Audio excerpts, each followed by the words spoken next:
ওমর ফারুক ছদ্মবেশে অর্ধজাহানের খলিফা আল্লাহর কোরআনের কর্মীকে দেখার জন্য ঘুরতেছেন। কোরআনের কর্মীকে, এই কোরআন যারা গ্রহণ করে তাদের চাল চরিত্র ইমানটা কেমন হবে এইটা দেখার জন্য হযরত ওমর ছদ্মবেশে ঘুরতেছে। হঠাৎ হযরত ওমর দেখতে পায় দুই পাহাড়ের মাঝখানে একটা গিরিপথ। ওই গিরিপথের ভিতরে একটা সুন্দরী মেয়ে ধীর গতিতে হেঁটে হেঁটে আসতেছে।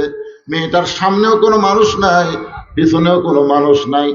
মনোযোগ দিয়ে শুনবেন, গিরিপথ আপনারা বোঝেন, দুই দিকে পাহাড়, পাহাড়ের মাঝখানে রাস্তা।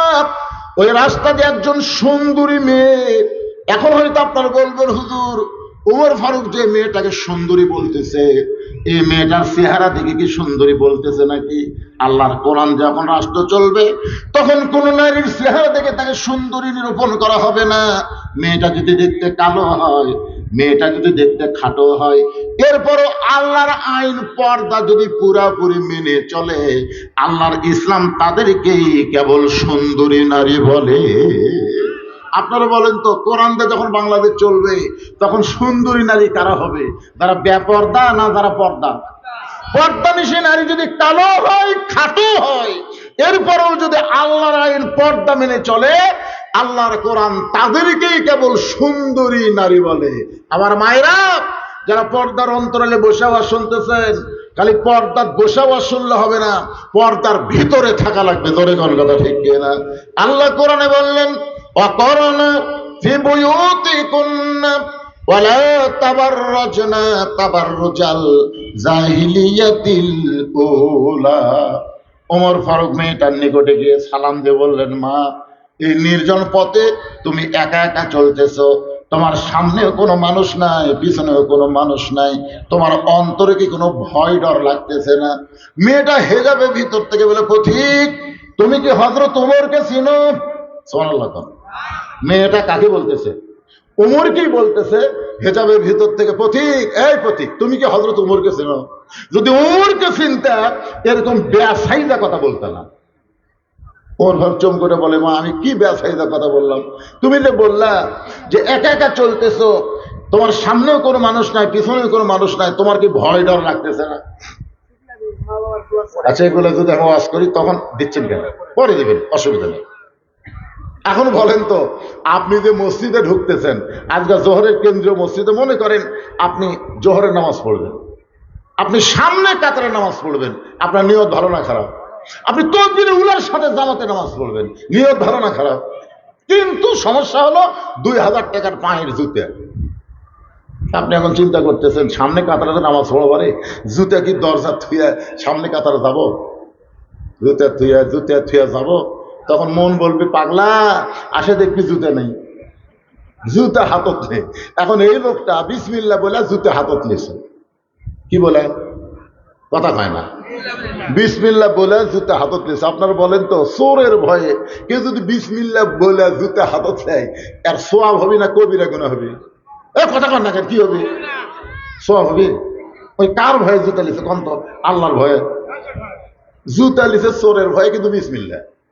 আজকে আমাদের বাংলাদেশে অনেক চোরেরাও ভাষণ দিবার এসে বিসমিল্লাহ কয়ে শুরু করে। ধরে কোন কথা ঠিক গেল দেখবেন, খুঁজলে দেখবেন চাঞ্চারা কয়, হাইরে না, তার চরিত্র ফুলের মতন পবিত্র, নামাজ পড়ে না একত্ব।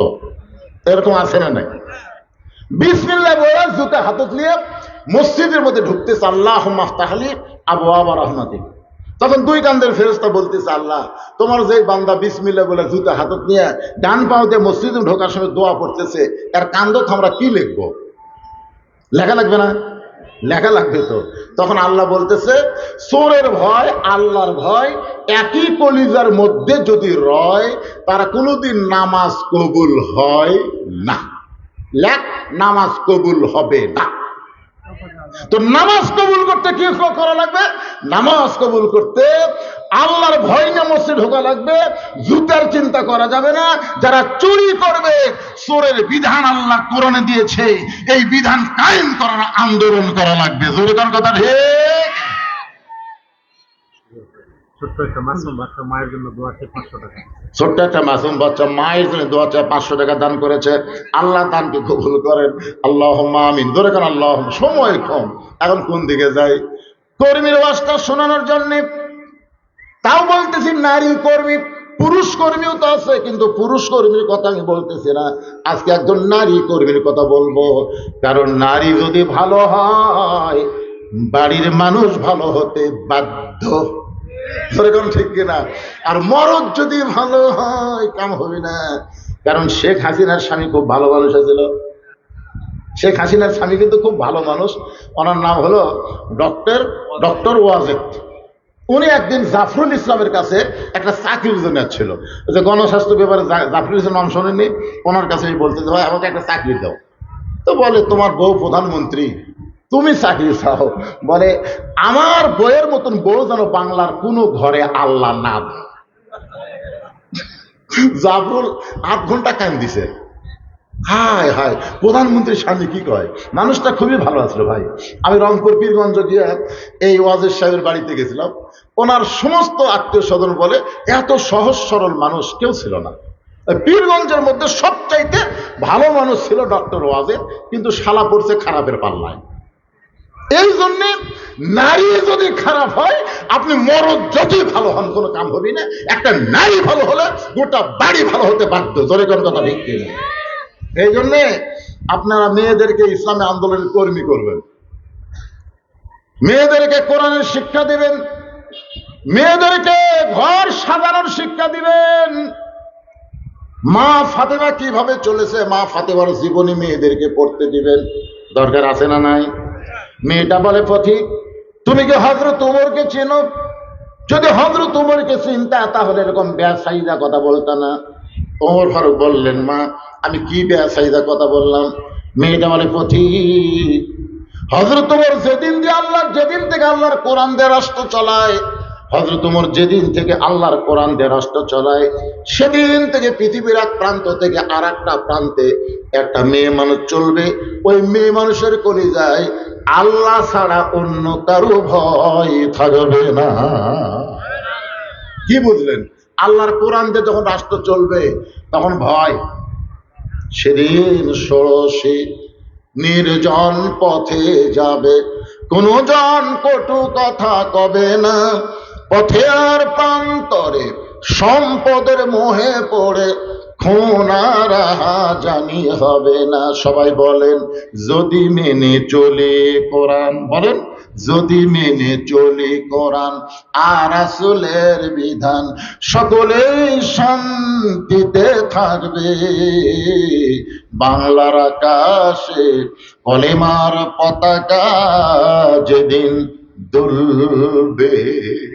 আপনারা কি চান না এই বাংলার আকাশে একদিন কলেমার পতাকা পথ পথ করে উঠবে?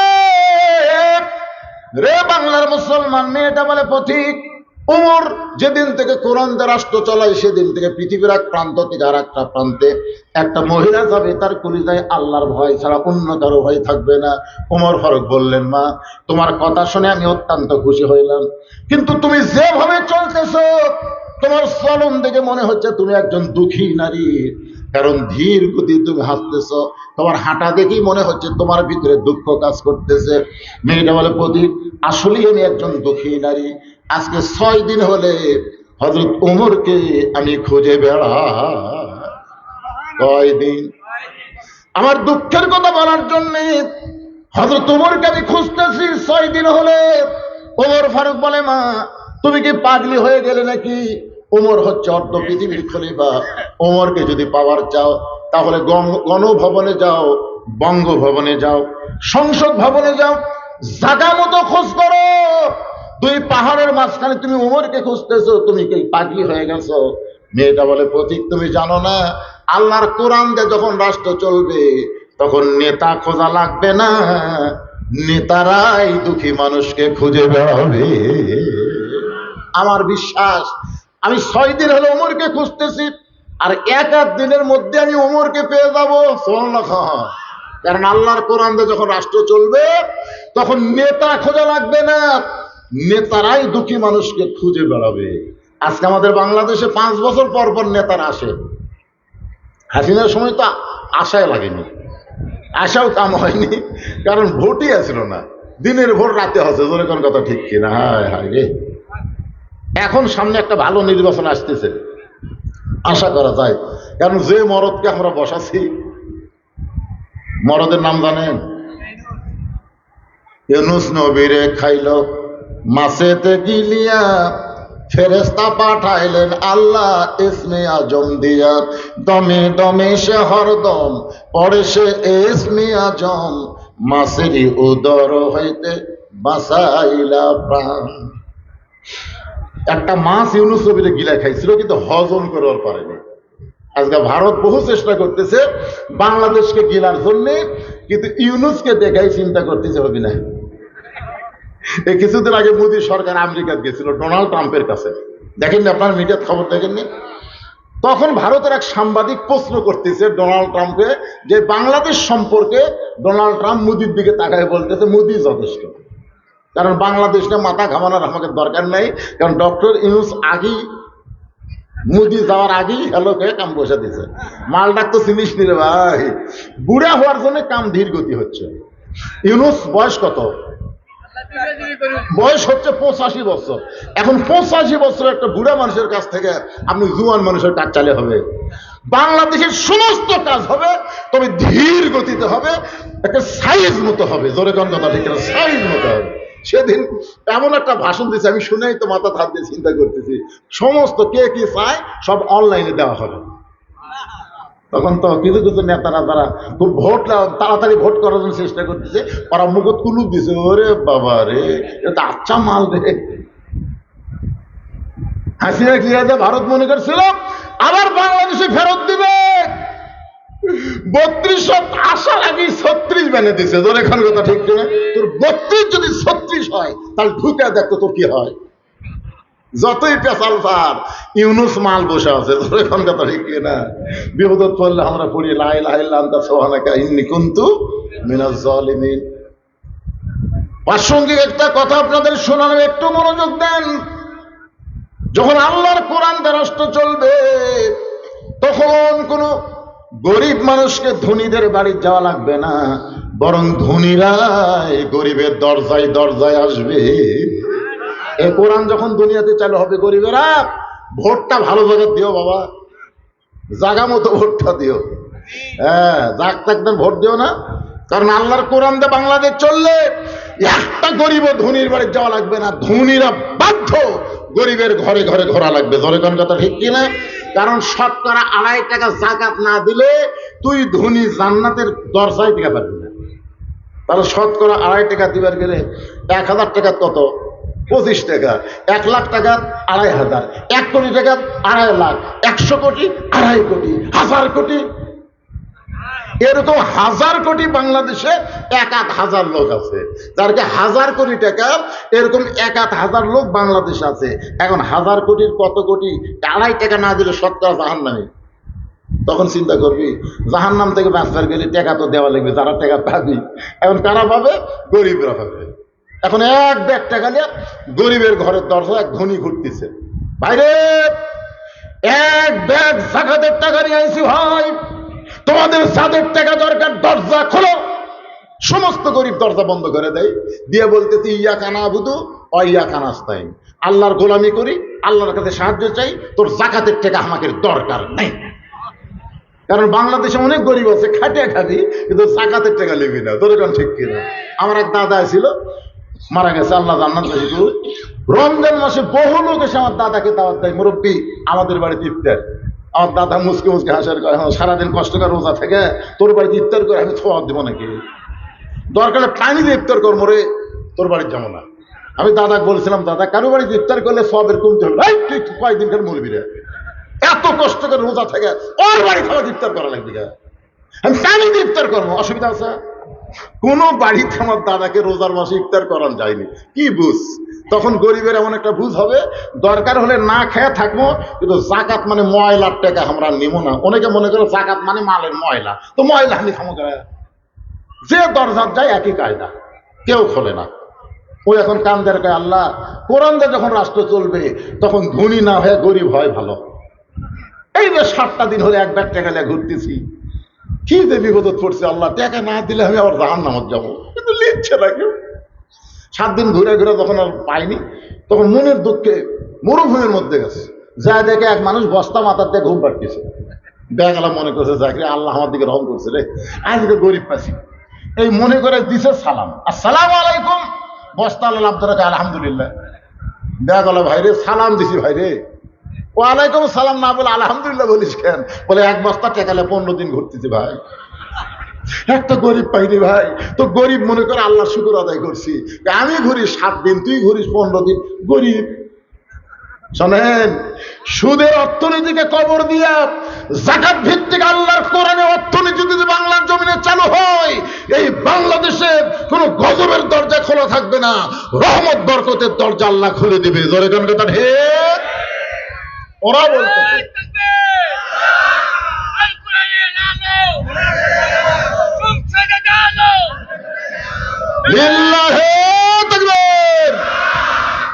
ওরা বলতেছে আপনাদের 5 দুই পাশে হিলি নাই, হিলি পার হলে তো মালিকের বাড়ি। ওই মালেরা বলে চিনি বন্ধ করে দিলাম, লবণ বন্ধ করে দেব, পেঁয়াজ বন্ধ করে দেব, আলু বন্ধ করে দেব, আর ইউনুসকে নিয়ে থাক। হাসিনা না, হাসিনা এরা সব বন্ধ করে দেবে। আমি ভারতের পাশে হিলিতে যে ওয়াজ করলাম, একেবারে বর্ডারের কাছে, মানে আমার ওয়াজ ওই পথে শোনা যাচ্ছে। আমি বললাম মালওয়ানের জাতেরা, তোরা বন্ধ করে দিলে কি হবে? রেজেকের মালিক ভারত না, রেজেকের মালিক হচ্ছে আমার আল্লাহ। ধরে কোন কথা ঠিক? রেজেকের মালিককে আল্লাহ কোরআনে বলেন, ফালিয়াবুদু রাব্ব হাযাল বাইত আল্লাযী আত'আমাহুম মিন জু'ইন ওয়া আমানাহুম মিন খাউফ। ওই ঘরের মালিক, ওই ঘরের মালিককে, এখন ওই ঘরের মালিককে, ওই ঘরের মালিকের তোমরা গোলামি করো। যতগুলা গোলামি, তার মধ্যে 1 নম্বর হলো নামাজ। জোরে বলেন 1 নম্বর কি? আপনারা বলেন তো। আমি বক্তা, আমার ওয়াজের বয়স প্রায় 43 বছর হলো, শুধু ওয়াজের বয়স হলো 43। এত বছর ওয়াজ করতেছি, অনেকের মন খারাপ করে বলে হুজুর ওয়াজ করে কোনো ইসলামের লাভ হচ্ছে না, যতই ওয়াজ করতেছেন মানুষ দিন দিন ততই খারাপ হচ্ছে। আমিও কিন্তু আসল খবর জানি, ওয়াজ দিয়ে নবীও লাভ করতে পারে নাই। 13 বছর নবী মক্কায় ওয়াজ করেছেন, কিন্তু তেমন মুসলমান করতে পারেন নাই। যারা ঈমান গ্রহণ করছে তাদেরকেও কাফের আবার হত্যা করেছে। জোরে কোন কথা ঠিক কি না? এক সময় নবী বলেন, আল্লাহ নবুয়তের 10ম বৎসরে আপনি আমাকে নামাজ দিলেন 5 ওয়াক্ত, আর আপনি ঘোষণা করলেন আকিমুস সালাত, নামাজকে কায়েম করো। কিন্তু আল্লাহ 3টা বছর হয়ে গেল, এখন পর্যন্ত মক্কায় আমি নবী নামাজ কায়েম করতে পারলাম না। তাহলে আপনি কায়েমের কথা বললেন, আর আমরা চোরের মতন চুপি চুপি নামাজ পড়তেছি, এইভাবে কি নামাজ কায়েম হয়? রাসূল বলেন, আল্লাহ আল্লাহ বলেন, রাসূল মক্কায় আপনি হলেন ইমাম, আবু জেহেল হচ্ছে নেতা। আপনার মতন ভালো মানুষ যতদিন ইমাম থাকবে, আর আবু জেহেলের মতন খারাপ মানুষ যতদিন নেতা থাকবে, ওই দেশে কোনোদিন নামাজ কায়েম করা যাবে না। নামাজ যদি কায়েম করতে চান, তাহলে ইমাম যেমন ভালো হবে, নেতাকেও তেমন ভালো হওয়া লাগবে। আমাদের বাংলাদেশে ইমামগুলো সব ভালো, আর নেতাগুলো সব আবু জেহেল মার্কা হলো, তাহলে নামাজ কিন্তু কায়েম করা যাবে না। নামাজ কায়েম করতে গেলে ইমামের সাথে সাথে নেতাকেও ভালো হওয়া লাগবে। রাসূল বলে, আল্লাহ তাহলে সেই নেতা কবে হবে? আল্লাহ বলেন, হাবিব দরকার হলে জায়গা পরিবর্তন করা লাগবে, দরকার হলে প্রয়োজন পড়লে জায়গা পরিবর্তন করা লাগবে। হয়তো মক্কা থেকে সঠিক নেতৃত্ব দেওয়ার জন্য আপনাকে মদিনায় হিজরত করা লাগতে পারে। নবী আমার 13 বছর বয়স, 13 বছর নবুয়তের 13 বছর বয়সে নবী আমার হিজরত করলেন মদিনায়। মদিনায় আসার পরে আল্লাহ নবী সর্বোত্তম একটা মসজিদ বানালেন, সে মসজিদের নাম হলো মসজিদে কুবা। আল্লাহ বললেন, আল্লাযীনা ইম্মাক্কানাহুম ফিল আরদ, মুসলমানের মধ্যে কাউকে যখন ক্ষমতার চেয়ার দেওয়া হবে, তার 1 নম্বর দায়িত্ব হলো আকামুস সালাত, নামাজকে কায়েম করা। নামাজ যখন কায়েম করবেন, ওই ঘরের মালিকের গোলামি হয়ে যাবে। আর ওই ঘরের মালিকের গোলামি করার সঙ্গে সঙ্গে আল্লাহ তাআলা 2টা পুরস্কার আমাদেরকে দিবে। 1 নম্বর পুরস্কার হলো রিজিকের কোনো পেরেশানি থাকবে না, সমস্ত রিজিক দিয়ে আল্লাহ আমাদের দুনিয়াকে ভরপুর করে দিবে। জোরে কোন সুবহানাল্লাহ। ক্ষুধা দারিদ্র থাকবে না, ক্ষুধাও থাকবে না, দারিদ্রও থাকবে না। আর 2 নম্বর 2 নম্বরের পুরস্কার হলো ওয়া আমানাহুম মিন খাউফ, যাবতীয় ভয় ভীতি থেকে আল্লাহ তাআলা পুরাপুরি নিরাপত্তা দিয়ে দিবে। ভারত হয়তো মাঝে মধ্যে বলবে তোমাদের পলানোর কোনো জায়গা নাই।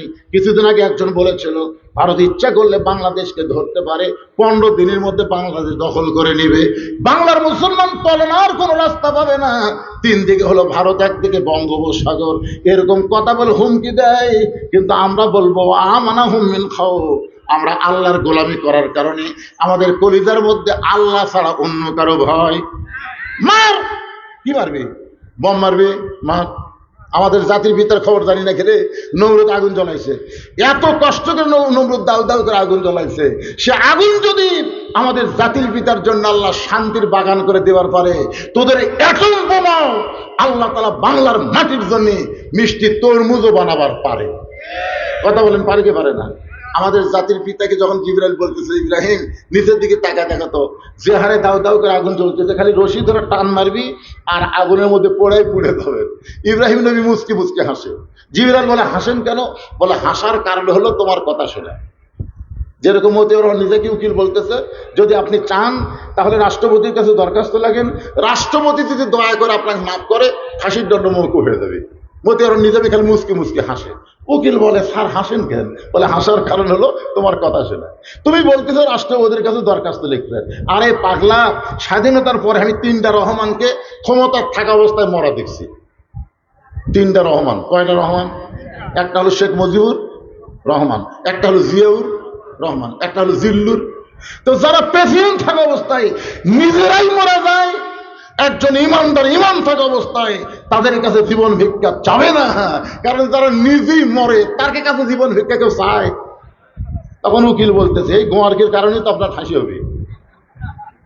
মতিউর রহমান নিজামী মুচকি মুচকি হাসার বলে ওয়ালা তাকুলু লিমান ইউকতালু ফি সাবিলিল্লাহি আমওয়াতুন বাল আহইয়াউ ওয়ালাকিন লা তাশউরুন। কি বুঝলেন এই আয়াতের অর্থ? কি বুঝলেন? ফাঁসি হবে। ধরে গান ফাঁসি হবে। শহীদ মতিউর রহমান নিজামী, শহীদ আলী আহসান মুজাহিদ, শহীদ কামারুজ্জামান, শহীদ আব্দুল কাদের মোল্লা, শহীদ মীর কাসেম, এদের নামের আগে শহীদ শব্দ উচ্চারণ করা হয়। ধরে গান কথা ঠিক না? আর শহীদেরা মরে না, শহীদদেরকে আল্লাহ কিয়ামত পর্যন্ত অমর করে রাখে। সুবহানাল্লাহ কবেন না ভাই সাহেব? একটু মনোযোগ দিয়ে শোনেন। মেয়েটা বলে পথিক 6 দিন হলো আমি উমরকে খুঁজতেছি, আর 1 দিনের মধ্যেই যদি উমরকে না পায় তাহলে আসল জাকাত বিচার দিব। কয় জাকাত? বেশি জাকাত দরকার নেই তো। কি জজ কোর্ট, হাইকোর্ট, সুপ্রিম কোর্ট, কত কোর্ট? কিরে 1 কোর্ট। আমাদের কয় কোর্ট? আরো জোরে বলেন কয় কোর্ট? বেশি ভেজাল করিস না, জাগা মতো কিন্তু বিচার। আয় আয়, তোর বিচার আল্লাহ করবি রে। মেয়েটা যেই মাত্র কইছে 6 দিন হলো ওমরকে খুঁজতেছি, আর 1 দিনের মধ্যে যদি না পাই তাহলে আসল জায়গায় বিচার দেব। ওমর ফারুক হাঁটু গেড়ে বসে মেয়েটার সামনে বললেন, মা আসল জায়গায় বিচার দিও না, আমি হলাম ওমর। মেয়েটা বলতেছে আমার ইমান বিজয় হয়েছে। আমি মনে করছিলাম 7 দিনের মধ্যেই পাবো, কিন্তু 6 দিনের মধ্যেই পাইলাম। তো চোরের মতন একা একা ঘুরতেছেন, আপনার চামচা নাই। দেখেন দেখেন কর্মীর কথা দেখেন। একটা কর্মী, আপনি অর্ধ পৃথিবীর খলিফা, 1 লাখ লাখ ঘুরতেছেন, আপনার চামচা নাই। আপনার বলেন তো চামচা পালবার গেলে টাকার দরকার আছে না নাই? ওমর ফারুকের কি খুবই টাকা? খুবই টাকা হলে লম্বা জুব্বা লোকমা খালো কেন? আজকে আমাদের নেতাকে চামচা আছে না নাই? বালতি দিয়ে চাউল দেয়। তো বালতিতে চেয়ারম্যান চাউল দিছে, গরিব মাপা থেকে 800, লেখা কাগজ আছে 10 কেজি, মাপা হচ্ছে 800। মনে মনে চিন্তা করে কেরি দাঁড়ি পল্লা কুটি গেল। দাঁড়ি পল্লা যে হাইকোর্ট থেকে বাতিল করে দিয়েছে, বুঝছেন না? দাঁড়ি পল্লা হাইকোর্ট থেকে বাতিল, এখন বালতি দিয়ে চৌকিদার দাগ দিয়ে দিয়েছে, দাগ পর্যন্ত চাউল দিব, দাগ পর্যন্ত আসে দেয়, মাপা হচ্ছে 800। সব গরিব আশ্বারই নিয়ে যায়, কিন্তু ওর আবার মনের মধ্যে একটু জিত, লোকমা দেব, দেখি তো লোকমা দেব। তুই আস্তে আস্তে এই ব্যাগ নিয়ে এসে চেয়ারম্যানকে বলতে, চেয়ারম্যান সাহেব লেখা আছে 10 শের 10 কেজি, আর আপনি দিচ্ছেন 8 শের। তখন চেয়ারম্যান কয় এর নাম কাটে দে। যেই কথা নাম কাটে দে, জোহাত করে কয় আমি লোকমা দেবো না, যা দিচ্ছেন তাই দে। চেয়ারম্যান কয় পাগলা, তোর কাছ থেকে 2 কেজি না কাটলে এই চামচা পার মতি দে রে। আজকে যেই নেতার পিছনে যত বেশি চামচা দেখবেন, বুঝবেন ওই নেতা তত সরকারি মাল আত্মসাৎ করে। ধরে কথা বল না কেন? একটা নেতা ছিল না, কথাই কথায় খেলা হবে খেলা হবে, এর এত চামচা, মঞ্চ তুললে মঞ্চ পর্যন্ত ভেঙে যায়। ধরে কোন কথা ঠিক না? একটু মনোযোগ দিয়ে খেয়াল করবেন। আপনি একা একা ঘুরতেছেন, আপনার কি কোনো চামচা নাই?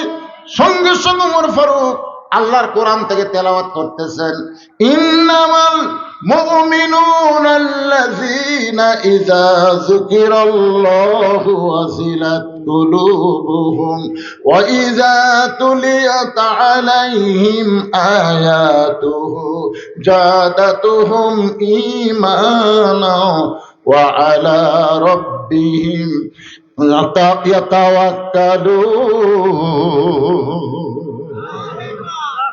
আপনারা বলেন তো, আল্লাহর কোরআন দিয়ে যখন রাষ্ট্র চলবে, ওই মানুষের অন্তরে একমাত্র আল্লাহ তার ভরসা হবে।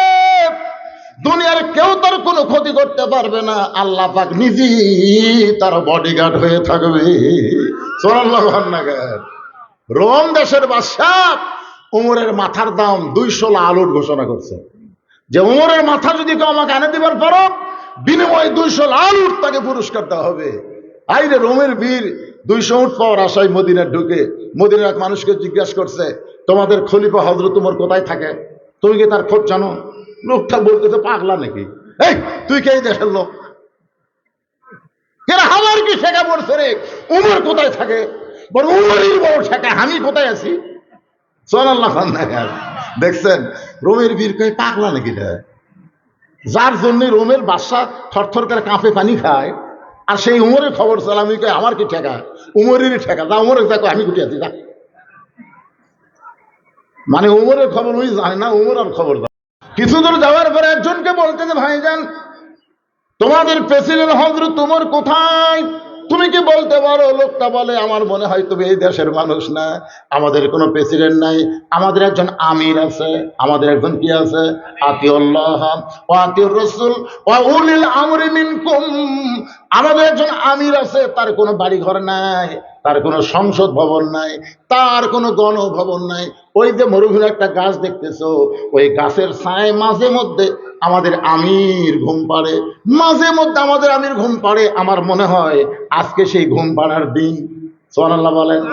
আজকে সেই ঘুম পাড়ার দিন।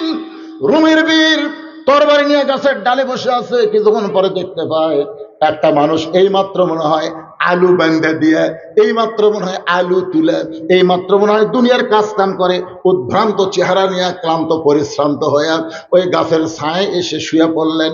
ডান হাতখানা বালিশ বানালেন, ডান হাতখানা বালিশ বানাইয়া গায়ের চাদর বিছাই দিয়া ওমর ফারুক এই ডান হাতখানা বালিশ বানায়া আল্লাহুম্মা বিসমিকা আমুতু আহিয়া দোয়া পড়ে।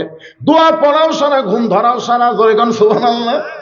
দোয়া যেই মাত্র পড়েছে, সঙ্গে সঙ্গে ঘুমের সাউন্ড পাওয়া যায়। রোমের বীর গাছের ডাল থেকে শুনতে পারে ওমর ফারুক নাক ডেকে ঘুম পাড়তেছে। এর আশেপাশে কোনো বডিগার্ড নেই, অর্ধ পৃথিবীর খলিফা নাক ডেকে ঘুম পাড়ে, আর আমাকে মেম্বর জুতার শব্দ শুনে বোক মা কয়ে চাপা ধরে। হ্যাঁ, রাস্তা দিয়ে রাত্রে জুতা মানে জুতা মধ্যে যাচ্ছে, বোক মা এই বোকে আমার মা বোকে। এখন মনে হচ্ছে র্যাব যাচ্ছে, মানে জুতার শব্দ শুনে মনে করে র্যাব যাচ্ছে। কেটে র্যাব দেখে ভয় করিস কে রে? ও ঘুম মারছো। চিন্তা করে দেখেন, একটা নেতাও খুঁজে পাওয়া যাচ্ছে না। পাচ্ছেন? আপনাকে 5 এলাকার মেম্বার থেকে শুরু করে প্রধানমন্ত্রী পর্যন্ত পড়ে গেছে খালি এই মেরে খাওয়ার জন্য। দরকার কি কথা কর না কেন ভাই রে, কথা বলেন না। 15.5 বছর আমি অ্যাঙ্গেলে ওয়াজ করছি, অ্যাঙ্গেলের দিন শেষ, এখন ডাইরেক্টের বাংলাদেশ। জোরে কোন কথা ঠিক না? এখনো অ্যাঙ্গেলে বাড়া লাগবে। চিন্তা করে দেখেন, যে অর্ধ পৃথিবীর খলিফা গাছের ছায়ে বালু ছাড়া চাদর বিছায়া ডান হাতক মাথার বালিশ বানায় দোয়া পড়াও সারা, ঘুম ধরাও সারা। আর আমাকে নেতাদের ঘুম আছে, ঘুমের বড়ি খায় মুঠে মুঠে, তাও ঘুম ধরে না, মারা খাচ্ছে যে। ওমর ফারুক যখন ঘুমিয়ে গেছে, রোমের বীর গাছের ডাল থেকে চিন্তা করে এই মানুষের মাথার দাম 200 উট কেন ঘোষণা করলো। এক মারা তো সহজ ব্যাপার, মারা সহজ। কিন্তু যে হারে শুতে পড়ছে, এখানে নামবো, গলা কাটমো, ব্যাগের মধ্যে তুলমো, যাবো। একটা দুম্বে যথেষ্ট, আর 200 লাল উট। এই মনে করে রোমের বীর ব্যাগের ভিতর থেকে তরবারি বের করে তরবারি ধার চেক করতেছে, কারণ বেশি দেরি করা যাবে না, 100 দিয়ে কাম সারা লাগবে। এ মনে করে তরবারি ধার দেখে যেই মাত্র তাকাইছে, দেখে হযরত ওমরের দেহ আবৃত করে বিশাল একটা বাঘ দাঁড়িয়ে আছে। ওয়ালা রব্বিহিম ইয়াতাওয়াক্কালুন। বাঘ এমন ভাবে দেহ আবৃত করে দাঁড়াইছে, কিছুক্ষণ পরে বাঘ মাথা এরকম ওমর ফারুককে ছায়া দিচ্ছে, গাড় কাত করে দেখ বীরের দিকে তাকাছে। আরে বাবা, ওই বাঘের চোখের থেকে একটা আলো রোমের বীরের কলিজার মধ্যে ঢুকে একদিকে তরবারি ফেলে দিয়ে আর একদিকে রোমের বীর পড়ে বাঘ বাঘ বাঘ বাঘ বলে চিৎকার করে আর সরসর করে পেশাব করে দেয়। ভয়ের ঠেলায় খাড়া হয়ে পেশাব শুরু করছে। ওমর ফারুক ঘুম থেকে চেতনে করে, এই মেয়ে, এই বাঘ বাঘ করিস, এই বাঘ কুড়ি রে। চোখ খোলা দেখে কেউ নাই। তুমি কে? বলে রোমের বীর। তো রোমের বীরের এরকম বেসাইদা সাইজ কেন? তরবারি পড়ে আছে, ডাঙায় পেশাব করো। বলে আপনার মাথার দাম 200 লাল উট। ওগো, কি এমন আমল করেন যে আমল করার কারণে আপনার দেহ একটা বাঘ আবৃত করে রাখে? ওমর ফারুক বললেন, ওয়াইযা তুলিয়া আলাইহিম আয়াতুহু জাদাতুহুম ঈমানা ওয়া আলা রাব্বিহিম ইয়াতাওয়াক্কালুন। ভাইজান, আল্লাহর কোরআন যখন চালু হবে, মেয়েরাও তখন ইসলামের কর্মী হবে। মেয়েদের 1 নম্বর আমল হচ্ছে পর্দা। মেয়েরা পর্দার ভিতরে থাকবে। আমার মায়েদের বলতেছে, মা আর ছেলেদেরকে বলবো, এই বয়স থেকে যদি ইসলামী আন্দোলনের কর্মী হবার চাও, তোমাদের 5 ওয়াক্ত নামাজ জামাতে পড়া লাগবে। ধরে বলেন কয় ওয়াক্ত? 5 ওয়াক্ত নামাজ যদি জামাতে পড়েন, আল্লাহর কোরআন বলতেছে, ইন্নাস সালাতা তানহা আনিল ফাহশাই ওয়াল মুনকার। একমাত্র নামাজই পারে মানুষকে যাবতীয় খারাপি থেকে বাঁচাই দিতে। আল্লাহ তাআলা বক্তা এবং শ্রোতা সবাইকে আমল করার তৌফিক দান করুক। সকলে বলি আমিন। জোরে বলে আল্লাহুম্মা আমিন। আপনার ব্যাগের মধ্যে সবাই দান করছেন তো? ইনশাআল্লাহ সবাই দান করছেন। হুজুর টাকা গুনছেন আপনারা? তাহলে বহু টাকা পাচ্ছেন। বহু টাকা গোনায় শেষ হয়নি। খুচরা টাকা মাশাআল্লাহ। এই ফাঁকে আরো 2000 টাকা আমার হাতের মধ্যে এসে গেছে। ইস্তেগফার পড়েন। আর আপনি যদি কারো মন চাই যে হুজুর এই মাদ্রাসায় আমরা কোরআন শরীফ বাবদ কিছু টাকা দান করব,